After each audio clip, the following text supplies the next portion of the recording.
welcome everyone to this session about engagement. And before we continue, I kindly ask you actually to come closer. Let's engage more. So I see you sitting there far away from us. So really, I encourage to use also those tables here in front of this hall. So really, so we feel you more also. And I'm really extremely pleased to have you here in this session. And we are Dmytro Khvytko and Kristina Reinsalu, and we are both engagement experts at the E-Governance Academy Estonia. And I'm more than happy to have with me here Dr. Pekka Tuominen from Pekka is anthropologist at the University of Helsinki, Finland. And we have Jarno Laur here, head of Tartu municipality. Actually, Jarno is a host of this, well, halfly the host of this amazing building, because this building is built basically on the border of Tartu city and Tartu municipality. And we have also joining us online, I hope it works well, and Carla Becerra is also with us. Yeah, I see it works. And also we have Pablo Aragon. Carla is Director of Digital Participation and Network Communication at the General Secretariat of the Brazilian Presidency of Republic Brazil. And Pablo is Research Scientist at the Decidim, Spain. And I think that this is no wonder, and this cannot come as a surprise, that governments worldwide are struggling with crisis of democracy.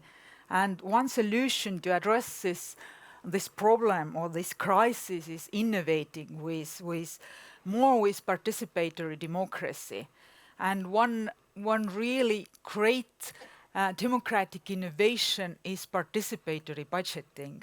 And its spread across the world has been amazing success story, and it also is a great example of merging or combining digital tools and also analog tools in engaging citizens. And of course, in the world, there are hundreds of different models of implementing participatory budgeting.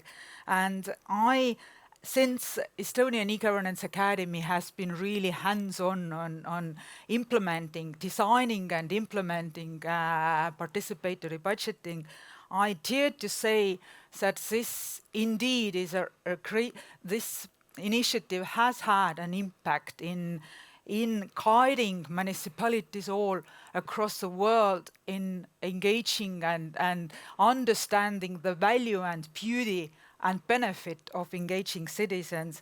And our host, Tartu City, has been for our organization also very nice and very good and valuable test bed, because Tartu City was one of the first, was a pioneer in our region in implementing participatory budgeting. And but the problem is, however, that those kind of one-off innovations are not enough, we think, and that's why in this session we focus now on how to turn these one-off initiatives into systemic change.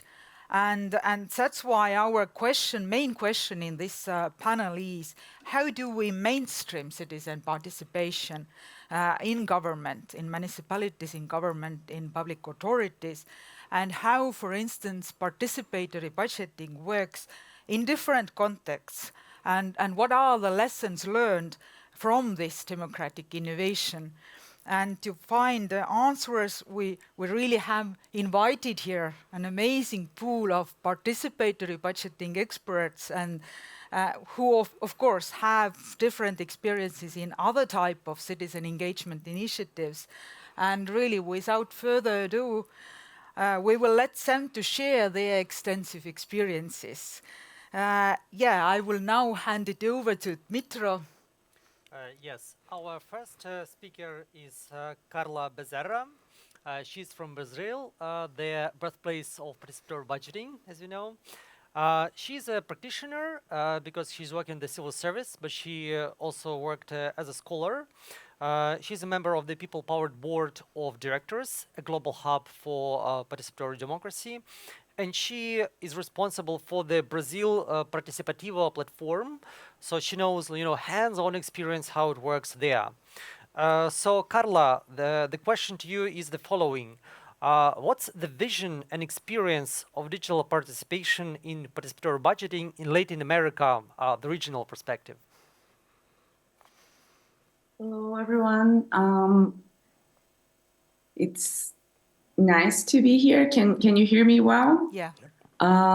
Thank you first for the invitation. I wish I could be joining you in person, but maybe next time. Now, following on how digital participation in Latin America works. It's basically the interweaving of two different paths. From one side, we have a large tradition of citizen engagement that dates back to the democratic transition. And then from the other side, we also have had a huge development of digital communication tools, specifically the digital government tools that putting together allowed us to have great improvement in Latin America regarding digital participation. So in simpler words, I would say that's one of the various possible results of putting together technology and democracy. A good one. We have some that are not so very good in output, but that's not like the theme of the table. So thinking of the first participatory experiments in Latin America are related to the democratic transition that we lived back in the 1980s and affected many the Latin American countries such as Uruguay, Chile, Argentina, and Brazil. The democratic transition in Latin America that allowed for that created a tradition of great citizen engagement. And in what concerns digital government, which is a more recent trend back to 10 or 15 years ago, I've just checked in the Government Maturity Index 2022 that most of Latin American countries were ranked at the GovTech Leaders Group, which is a group of about 70 countries in the world that are leading digital transformation. Specifically, Brazil is together with other 6 to 7 countries that are known as well-known good practice country cases, such as Estonia, Denmark, India, South Korea, UK, and US. So in Brazil, digital participatory tools were developed in parallel with digital government, being the first public consultation platform launched back in 2012, so about 12 years ago. Currently, we're working on Brazil Participativo, which aims to be the Gov hub for all digital and hybrid participatory process. That's a very important thing that we aim to put together digital and in-person processes, entangling them and bringing the best of each possibility, allowing massive participatory processes. Brasil Participativo it uses open source software, Decidim, which was developed first in Barcelona Prefecture, and is hosted in a public technology company. It uses also the unique Brazilian unique digital government identity to guarantee just one person, one vote, preventing hate speech or fraud or any other cases. In our first public process, we had about 1.4 million participants, which we consider to have been a huge success. So that's it for the first round. Great, thank you. I'm wondering whether our colleagues have any questions to Carla, or should I? Well, I encourage you also to ask questions in WorkSap. There is a special if you click on this best practice stage and second session and Q&A section, you can post your question. Since we don't have them at the moment. So I have a question definitely. So Carla, from the research and studies, I know then in Latin America, these democratic experiments had a very particular, values behind them. of emancipating citizens, enhancing local development, maybe even reducing inequalities, kind of bringing up communities and including citizens which were otherwise excluded. So to what extent it is still on agenda, or, like maybe provocative option, is it just a channel to, kind of let people have their voice, but not really including? To what extent, this digital participation really transforming and affecting public policy in Latin America from your perspective? So in a region that is so in which inequality is a big social concern because we have a huge inequality gap, participation is always connected with building social justice in a way. Although some digital tools may be used without this concern, the Brazilian government currently cares a lot about it, and we have been innovating in trying to reach marginalized people who usually don't or have some hard time having internet access. So this is one of our main concerns in how do we reach out for more people, and how do we bring all the voices, not only those that have full internet access, full social rights, but also people who are we still have not been reached for policy. So that's certainly our concern, and we are working on it. Recently, we were chosen at the OECD with a OECD challenge that with a specific concern about it. How do we reach out for marginalized communities and unheard voices? So that I would say that this is still one of our main concerns, although we know that the use of digital tools itself not always has this concern. Right, there is a quick follow-up question connected with that from the audience. How do you work to increase digital literacy among the population? So there are many, I would say that the digital literacy, specifically in Brazil, is not the hardest part. I would say the hardest part is the good quality of internet connection. So in Brazil, 62% of people use exclusively cell phones to reach out for internet. They do not use desktop. So one of our concerns when designing Brasil Participativo was to do mobile first, to do it. So for example, now we have a consultation in which 84% of people reaching out for that consultation use only cell phones. So and we know that cell phones, due to the zero rating, I don't know if everyone knows what zero rating is, but some internet company providers, they do not allow full internet usage at cell phones. They usually restrain to specific apps such as WhatsApp or Facebook or like social networks, and the person cannot fully navigate through all the content of internet. So this is one of the things that we're trying to discuss, is how do we reduce or expand the access to, for example, digital government tools, so that citizens can have full access to them. Thank you and so much. actually participate in access policies. That's very good to know. Thank you, Carla. Yeah, we have actually one question more, but we will come back to questions once we have done all initial statements and presentations. And now I'm turning to Pablo. Pablo, you are actively contributing to tech projects, and you have also served as foundational board member of Decidim, which has already been mentioned. And my question to you, and I know that you have prepared also some slides. My question is that what is the role of digital technologies, including AI, in implementing participatory budgeting? Yeah, please, floor is yours. Thank you. I guess you can hear me, right? Yes, perfectly. Okay.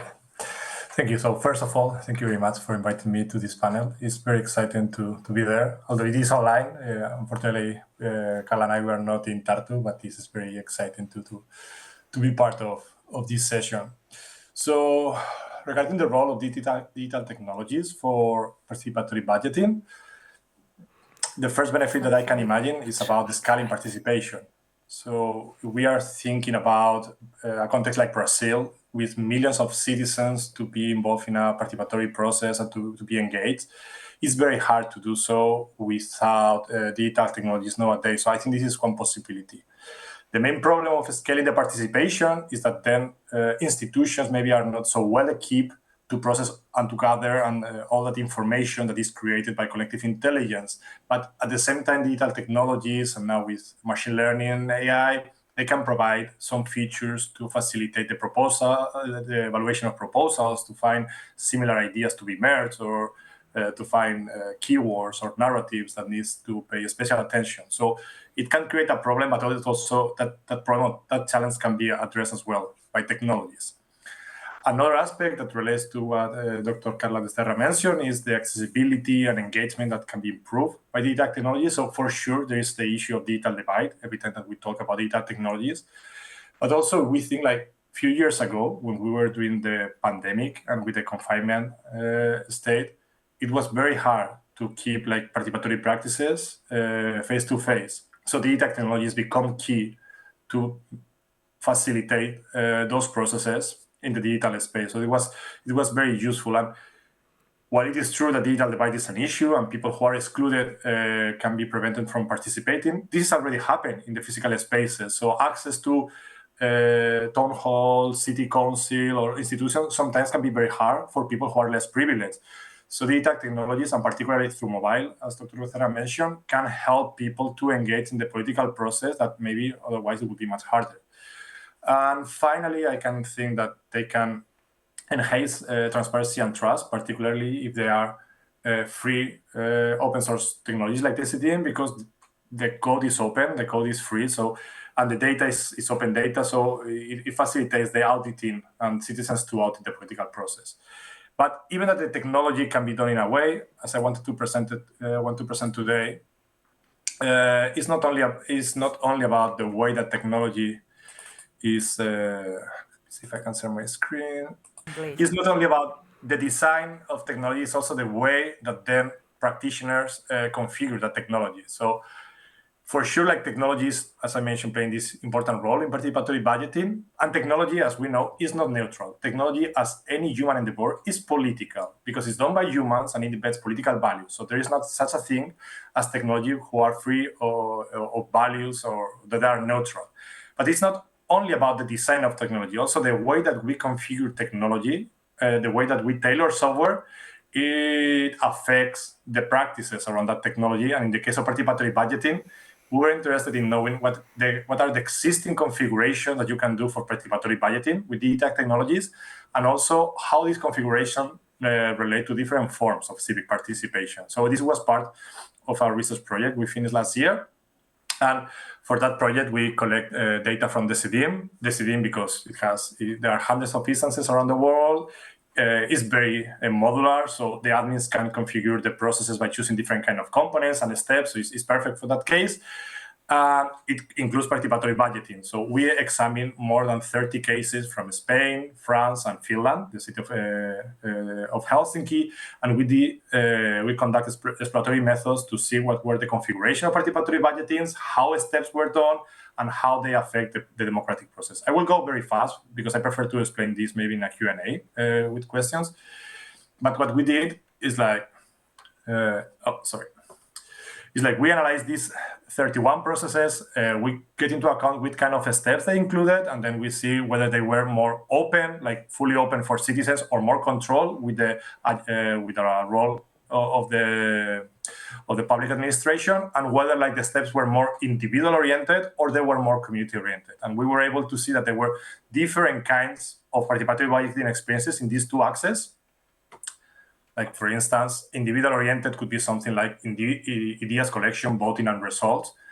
And this is individual oriented and open. But if it's community oriented, there is more like participatory personal preparation, and there is prioritization by the communities, and it still remains open. But also it can be controlled. So it can be either individual or community oriented, as done for the open, but there is like feasibility analysis done by in this case, city councils to control the participatory budgeting experience.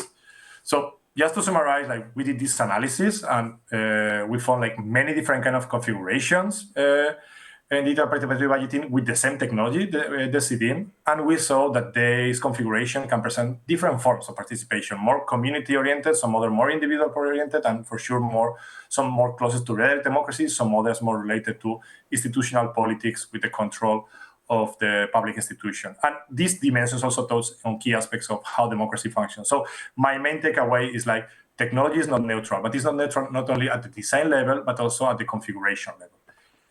I know this was a lot of information and I presented very fast. So thank you very much for your interest. Here's the reference for the paper and my contact. If anyone is interested during this session in questions and afterwards, I'll be very happy to answer your questions. Thank you very much. Thank you very much, indeed. So yeah, it was rich information and it was a lot of it. And we have just, it's rather comments and question and I'm reading it, so you don't need to answer. I think that after that we will move on, but it's just a comment that in EU challenge is not connectivity, but active citizenship as a concept. Digital tools and participatory budgeting are mere extensions. Solutions for it to work must be found in real world. The right mindset and culture of politicians. I can't or couldn't agree more. So yeah, thank you once again. We will come back to questions and let's move on. The next speaker is Pekka Tominen, who is a social cultural anthropologist. Because, like, you know, city is not just a building, set of buildings. It's also a social cultural space where people interact with special meanings. So he's researching that. For example, he has a project called Digit, which explores innovative tools and spaces that kind of creates a collective intelligence where citizens, businesses, civil society, and the government try to solve societal issues. So, Pekka, can you please outline what is the purpose, the mission of digital enhanced participatory budgeting in Scandinavian societies? Hello, everyone, and thank you for these wonderful people for inviting me here. It's been very enjoyable and looking forward for the following presentations and activities.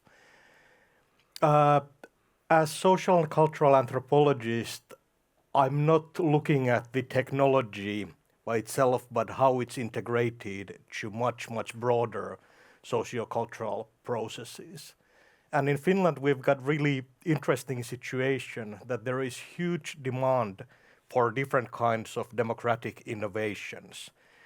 And in Helsinki, where I've been conducting my research for quite a while, participatory budgeting has become kind of flagship project of the municipality that they want to test and want to learn more how to integrate this into society, but also they're interested in many other citizen assemblies, many other ways to find new ways to conduct democratic engagement. And what I found, like when talking with the civil servants, decision makers, citizens, nobody opposes citizen participation. That's clear. You wouldn't, get elected if you'd say that that's something I don't want to be part of. But then when you start to dig deeper, it's so many details that differ, that participatory budgeting is not monolithic. As we know in Latin America, it might be that in some places 10, 20, 30, even more % of the municipal budget is decided by these means. In Helsinki, it's 0.1%, 1 per mil, which is 4.4 million euros in a year. But it's called Oma Study, which means like my city, the PB program there. But it's conducted biennially, so it's 8.8 million every 2 years. That's decided, which is peanuts if you think about it. If you need to build an intersection of moderate size, those go in the municipal council and then that's done. But PB in Helsinki, people are extremely interested about that, despite the budgets being small, because many of them see that maybe not the whole future of democracy, but there's something to learn from. And what I found first when I interviewed some of the decision makers, it was almost not everyone, but many of them said that this was my idea initially. So they were taking ownership on that.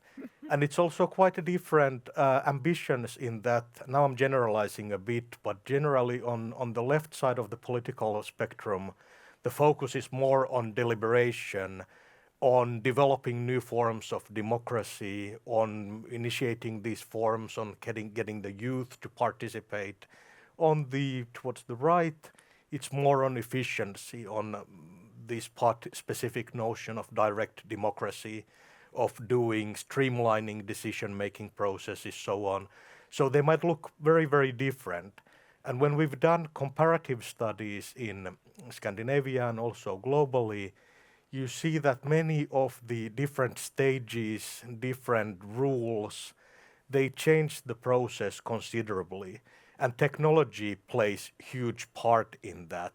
That whether, in Helsinki, they've been very active in finding balance, not always successfully, of having both the face-to-face and the remote, or like, I don't know what you want to call them because there's so many different processes, but operating on local level in person, but then we use Decidim, as Pablo said earlier. And at what stage you want to introduce the technological side, when you need to emphasize other kinds of meetings, how to structure the whole process. And it's been now 3 rounds of PB in Helsinki.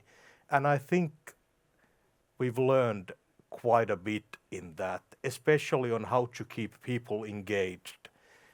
In the beginning, one of the biggest problems was that the time span was quite long from the idea to implementation. And especially for young people, many of them proposing cultural ideas, you can't wait for a year before implementation. Yeah. Usually the group, people have new things to do, new ideas at that point.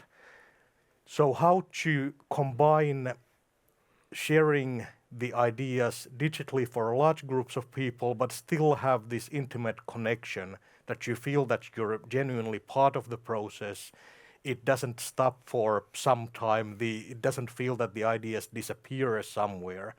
So at what stage in the ideation, in the co-creation, in the cost estimate stage, and in implementation, you manage to integrate technology with other means of participation? So I think that that's the really, really big question, and that's what we're experimenting with in Finland, in Scandinavia, and of course, globally. Thank you. Right. Thank you. We don't have relevant questions on the platform yet, and this is kind of participatory democracy, so kind of first come, first served. But it looks like Pekka, you gave answer first and then the question second. Yep. So so then I will kind of ask a question to the answer that you already provided. How do we combine, digital and in-person interaction for participation? So already answered that. I'm just kind of bringing up. So we will move up to the next speaker, and we'll just come back to your questions at the end of this panel. Yeah, I think, Pekka, you mentioned also many keywords or problems or challenges that for me personally have always been related to participatory budgeting, all this learning and really to do things fast, because I think it's one of the engagement golden rule really that you have actually to act fast. I mean, citizens who contribute with the energy and time, and so they want quick fruits, and this is sometimes really controversial and a big challenge. But now going further to Jarno, because Jarno played very important role being a deputy of Tartu City when we started, our organization started to introduce participatory budgeting in Estonia. And it has been mentioned also today on main stage how important this political will and political support is. And I must say that really, I mean, for us as as a civil society organization, this was really very important to find one municipality, one city who really is open-minded and supports this process and is ready to experiment, because it was new, not just in Estonia, but in all region. And thanks to Tartu City, we could start. And Jarno now has moved from Tartu City to Tartu municipality.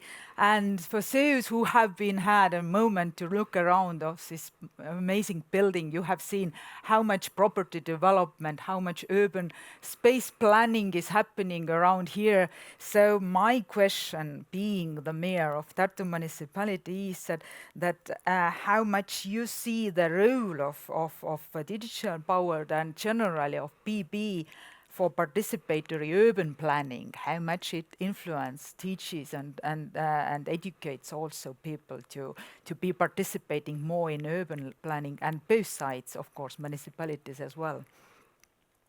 Thank you, Christina, for this very kind introduction, because it enables me to just give you a very, very short kind of history of participatory budgeting in Estonia, because it really started in the city of Tartu and only 11 years ago. And it was actually first as an experiment and as a tool, gamely tool, to involve people to understand how the budget or budgeting of municipality works. And then all this engagement and all these kind of other goals were emerging. And actually in Estonia, the big wave of participatory budgeting began in 2017, when we had a big reform of municipalities. And the municipalities were getting much, much bigger. The distances between ordinary citizen and the town hall were larger. And there was a cap, because it's a small country, everybody knows each other. And citizens were very used actually to this very short distance between municipal power and them. But now the distance grows, and there is something that needs to be in between. And it happened so that in many places the participatory budgeting, but all other kind of participatory tools emerged as this kind of something that helped communities on a very, very local level to mobilize, to set their goals, and also to cooperate between each other. So I would say that the main kind of result of the whole process is, of course, not the how we use this microscopic proportion of budget, of the actual budget, because it's in Estonia quite the same proportion as in Finland. But to me personally, as a mayor, and to many others, I would say the main idea is actually that we can get a good feedback from the citizens. Because when we are moving to this spatial planning, for example, that's awfully complicated, somehow formalized, even too formalized process. And it's really difficult to get engaged in this process for an ordinary citizen. The same goes with all kind of development plans that we have in every municipality. And then we usually lack this kind of genuine kind of feedback from the citizens. But when it comes to the participatory budgeting, it's very easy to submit your ideas. It's very easy to communicate to each other. And it's easy, actually, for municipality to get all these ideas that are floating around in these smaller communities. And that's, I would say, the most kind of valuable outcome of the whole process, that we can get indication of the problems, aspirations, and all the rest is bonus, actually. And bonus is, of course, that communities work together and people feel that they can achieve a good result in spatial planning in their own living environment.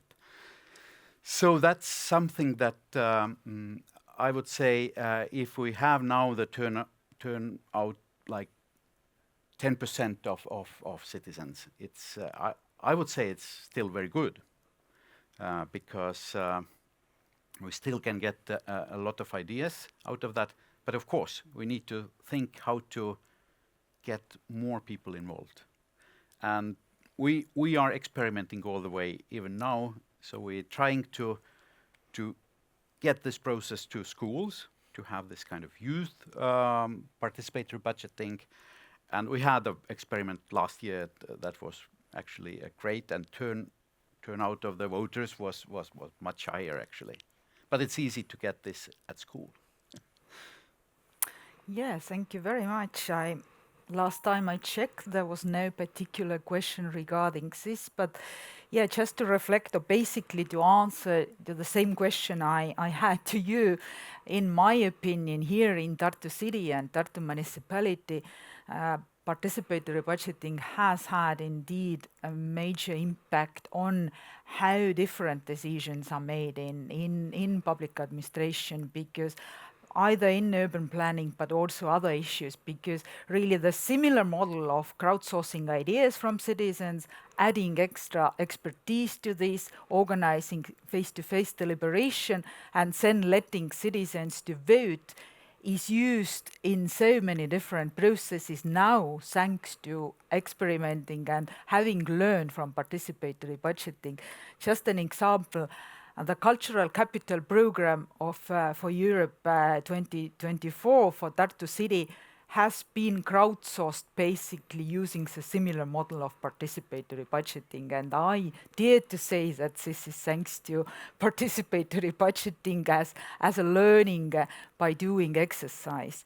Yes, I think that now we can also, if we don't have new questions, and we have still some pending ones, and maybe a question back. I know that I remember that Carla also mentioned this digital literacy aspect, but maybe to Pablo, that how you work to increase digital literacy among population, because you are especially focused on digital part of participatory budgeting. Pablo, maybe you can reflect on that.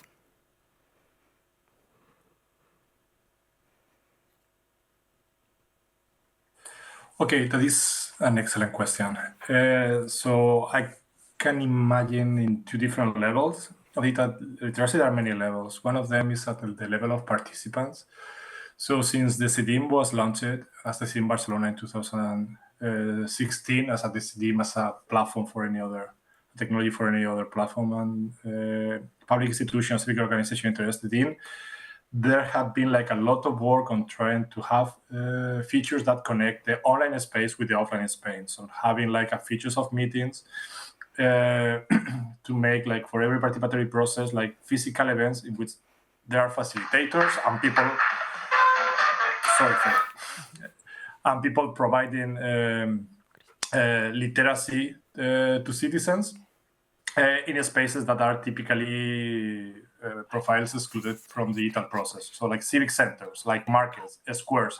So that facilitates a lot that citizens can get familiar with these digital technologies and they can leverage and exploit the features. This is at the level of participants, but also it can be at the level of contributors to the project itself, in this case, the CDIM. So in the CDIM, there was a review some years ago about the feminist state of the project, and we found that there were like a prominent gender gap in the space of technical contribution. So in the level of communication or the level of the political layer, the parity was more or less acquired, or in the level of communication, there were even much more female or non-binary people contributing. But in the level of writing code, they were exclusively or almost exclusively male. So another way to create digital literacy was to create a program which was called the CDIM FemDep for women and non-binary candidates to get literate around the technology of the CDIM, which was Ruby on Rails, so that they can learn these digital skills on how to write code for Decidim, and so that they can contribute to the project itself and to the platform as a basis. So I think this is also very important to consider when talking about digital literacy, not only as a participant, but also as the people who contribute to create infrastructure for participants. Now, Thank you. Yeah, as Pekka did have like a proper question from the audience, we do have something very like suitable. Thank you for the questions. So, as you research, you probably studied the profile. So, what it mean when we engage people, and you see like who are these people who engage? Maybe you studied their profiles, so you can tell us what type of people participate in participatory budgeting. Is there any bias of special groups, being overrepresented in these like voting or discussions? Anything that you found in your research? Yes, there definitely is a bias in that, and I think you knew that as well before asking the question. It's perceived as middle class project. Many of the most active groups, the most active group was women over 50 years living in the city center, and we looked at the different districts, the voter turnout, and there were big differences in that. That in Helsinki we are close to how it is in Tartu, around 10% participation. The most active districts were 20, almost 20, and then and these happen to be disadvantaged areas mostly, it was around 2 or 3. So there was big difference in that. And there's one marginalized area that I've been studying also for other research now for 7 years, and I studied the introduction of PB there, and it was clear that the notion of democracy, of people's agency, of their possibilities to really have impact on things, it's very, very different than the wealthier districts in the center. And we conducted this comprehensive evaluation because quite often evaluation of these projects concentrate on quality and efficiency. But we did this large-scale evaluation where we had representativeness and empowerment, topicality, sustainability, many other indicators as well. And we found that there are very, very interesting differences that go really to the people's everyday experience on how they understand what's at stake, what is this for, what are the goals, aims, ambitions of PB. And we did another evaluation on one minority group of Russian speakers in Helsinki and found out that many had the idea that this is not meant for them. There was strong feeling, and this was with many other migrant communities, that this is for someone else. And then we introduced measures like addressing them individually, conducting workshops, really trying to open up what this is about, and that had huge change with quite little resources in that.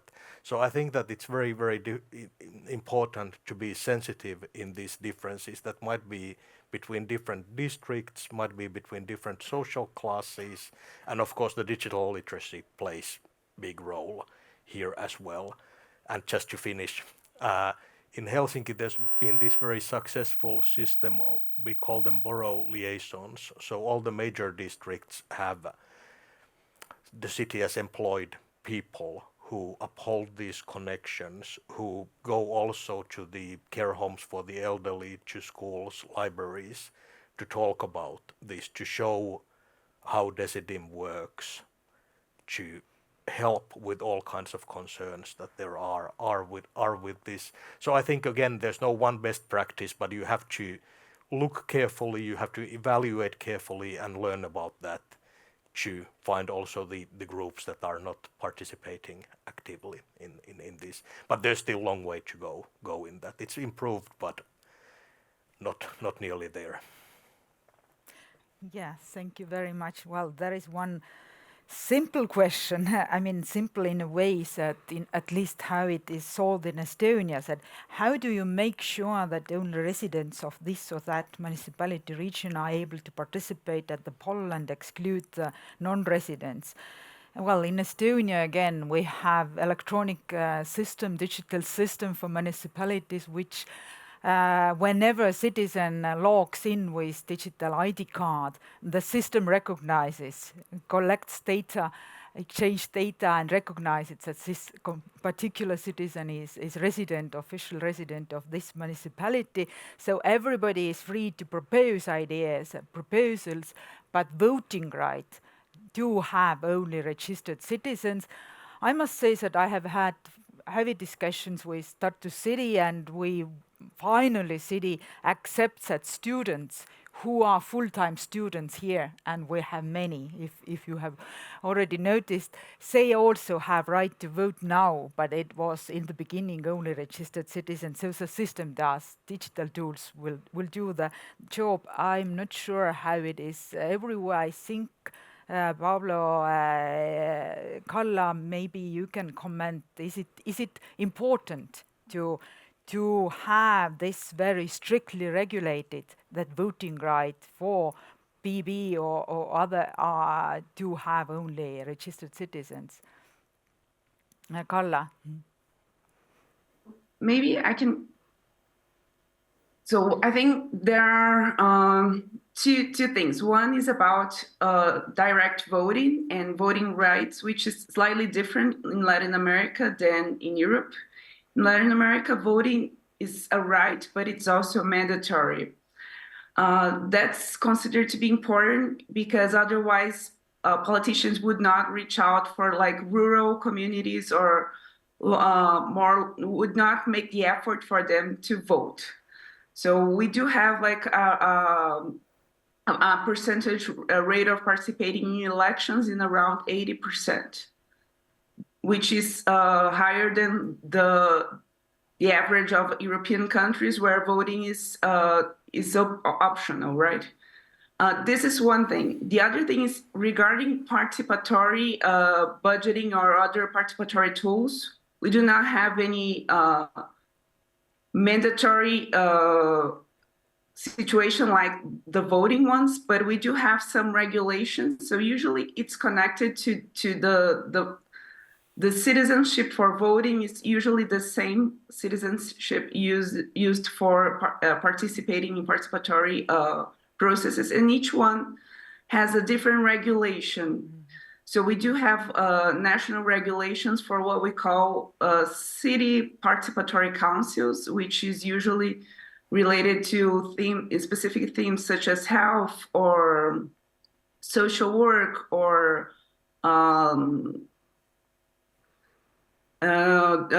children's right. For example, we do have specific thematic councils which have national regulation.